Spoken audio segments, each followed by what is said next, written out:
biarkan. Satu kali misalnya saat pertama kali masukkan anak pondok pesantren, dan setelah itu 1 bulan nggak usah dijenguk. Ya, bahkan kalau perlu cukup hanya nelpon saja. Ya itu pun jangan lama-lama. Bagaimana kabarnya? Itu mesti yang keluar pertama itu keluhan. Ya. Di bulan pertama itu keluhan. Oh anak nggak enak begini gini gini gitu ya. Kemudian bulan kedua itu mulai biasanya agak ketika ditelepon lagi agak alhamdulillah gitu ya. Yang ketiga baru tambah oh sini enak orang-orangnya gitu ada perubahan. Biasanya begitu. Kecuali kalau ternyata pondoknya ternyata kurang perhatikan sama sekali. Ini biasanya telepon pertama di bulan pertama, telepon kedua bulan kedua, telepon ketiga bulan ketiga itu biasanya tetap sama, nggak betah, nggak betah, nggak betah gitu. Biasanya begitu. Nah, itu jadi 3 bulan pertama itu sangat menentukan bagaimana anak ke depannya. Perlu diperhatikan itu. Jangan sering-sering dijenguk atau bahkan diajak pulang, dikasih tahu jalan pulang. Nanti kalau mau pulang lewat sini, naik ini harganya sekian sekian gitu. Itu kalau bisa jangan, karena bisa jadi suatu saat dia kabur karena udah tahu jalan, ya udah tahu jalan, dia kabur, tidak izin pada ustadznya, pada pengurusnya langsung pulang aja. Tahu-tahu sudah di rumah. Jadi jangan sampai terjadi seperti itu, atau jangan sampai salah kalau ternyata orang tua sudah nunjukin jalan pulang duluan, gitu. Kalau sudah dewasa dengan sendirinya dia akan pulang sendiri ya, tanpa disuruh, tanpa dikasih tahu pun dia akan mencari tahu sendiri. Ya, gitu. Kalau masih kecil gitu, kecuali kalau masih kecil ya ukuran anak SMP biasanya nggak berani pulang duluan, paling dijemput ya. Itu biasanya jarang ada anak SMP yang berani kabur atau berani pulang sendiri. Kemudian ini yang kedua yang paling sering luput ya.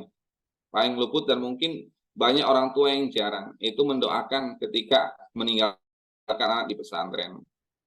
Nih, siapa di antara orang tua yang ketika anaknya meninggalkan anaknya di pesantren masukkan kemudian dia pulang itu mendoakannya? Itu jarang sekali ya. Mungkin kalau sudah sampai rumah berdoa saat sholat itu banyak. Tapi meninggalkan anak saat masukkan pondok pesantren kemudian dia pulang sambil doakan itu jarang. Ini jarang. Sehingga mungkin ini salah satu penyebab terbesar terbanyaknya karena itu tidak didoakan saat anak berada di pesantren, awal-awal berada di pesantren, awal-awal masuk di pesantren. Ini saya ngambil kisahnya Nabi Ibrahim tatkala meninggalkan keluarganya di pondok di Mekah ya sebelum adanya Ka'bah itu. Peristiwa yang kita kenal dengan Sa'i ya, itu tatkala Nabi Ismail masih kecil, masih bayi gitu kan ditinggalkan di padang pasir gitu. Kemudian sebelum pergi Nabi Ibrahim itu beliau mendoakan ini askantu min dzurriyyati biwadin ghairi dzi zar'in indaka baitul haram gitu ya. Dalam ayatnya kemudian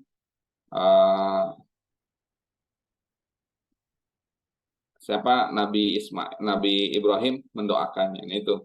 Maka kita pun harus mendoakan anak-anak kita ketika meninggalkan anak di pesantren. Banyak doanya itu, banyak versinya.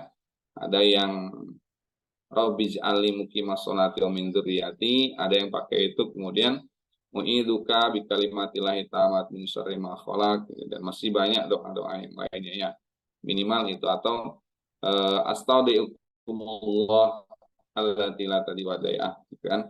Ya Allah aku titipkan anakku pada engkau yang zat yang tidak pernah meninggalkan atau menyisihi titipannya gitu kan. Itu banyak doa-doa.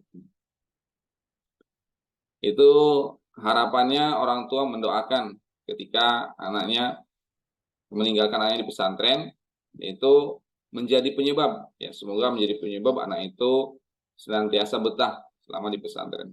Kemudian beri uang jajan dan biaya pendidikan dari yang halal, jangan sampai hasil menipu, hasil menjual sesuatu yang dilarang oleh Allah Subhanahu wa taala, atau hasil yang tidak baik, yang tidak halal diberikan pada anak gitu ya. Itu kemudian sebut nama anak dalam setiap doa itu. tersebut, terutama kalau anak itu memang dikhususkan, misalnya punya kelainan tersendiri, ya, atau saat yang lainnya berada di sekolah umum, berada di rumah, sementara anak yang satu ini ternyata di pesantren. Nah, kita harapannya besar, maka sebutlah anak kita itu dalam doa khususnya. Ya Allah, berilah kepahaman pada anak saya, Fulan, gitu ya. Misalnya Abdurrahman, agar dia menjadi anak yang baik. Mudahkanlah dalam menuntut ilmunya, jadikanlah dia anak yang soleh gitu. Kemudian juga ada cerita kan, ada cerita tentang seorang anak yang dia ibunya itu senantiasa mendoakan anaknya sebelum tidur dengan doa misalnya, ya Allah, aku ridho gitu, dengan anakku yang bernama Fulan, gitu ya. Namanya siapa sebutkan dengan penuh keridoan, maka ridhoilah dia sebagaimana aku ridho kepadanya. Itu bahasa Indonesianya seperti itu ya. Nanti untuk lebih lengkapnya silakan dibaca bukunya ya, baca bukunya. Bagi yang sudah daftar nanti insya Allah dikirim ya, sudah daftar, sudah membayar biaya pelatihannya, soal nanti dikirim oleh panitia. Baik, kita lanjutkan. Kemudian bagaimana saat anak itu berkeluh kesah, apa yang harus kita lakukan? Nah, ini diantaranya adalah minimal yang pertama mendengarkan keluh kesah anak. Jangan sampai dibantah. Ini, ketika anak berkeluh kesah jangan sampai dibantah. Gitu ya. Dengarkan aja. Nah, tatkala itu baru nanti kita masukkan nasihat-nasihat atau mungkin permisalan-permisalan orang-orang terdahulu, orang-orang soleh terdahulu, bagaimana harus bersabar saat menuntut ilmu gitu. Nah, bagaimana bertahan di saat mungkin kekurangan atau apa yang menjadi keluh kesahnya itu, baru nanti kita kasihkan nasihat, ya, berikan nasihat gitu. Kemudian tanya pada ustaznya tentang perkembangan anak dari segi akademiknya, mungkin hafalannya, akhlaknya, ibadahnya, perubahannya. Kalau dia ternyata memang dari dulunya punya masalah, ya, mungkin masalahnya apa, kecanduan kah atau apa, itu disampaikan dan ditanyakan bagaimana perkembangannya, gitu ya, supaya kita tahu betul sudah sampai mana itu perubahan-perubahan itu. Kemudian berikan apresiasi atas perubahan baik anak. Oh, mama senang, bunda senang, ayah senang. Misalnya kamu sudah hafal sekian ayat gitu, sudah hafal sekian hadis, sudah bisa sholat berjamaah, kamu kelihatan sekarang jadi baik, tambah baik misalnya. Atau mungkin, mukanya tambah berseri ya, alhamdulillah sejak masuk pesantren mukanya kayak orang-orang soleh gitu. Itu apresiasi perubahan. Jangan sampai diabaikan.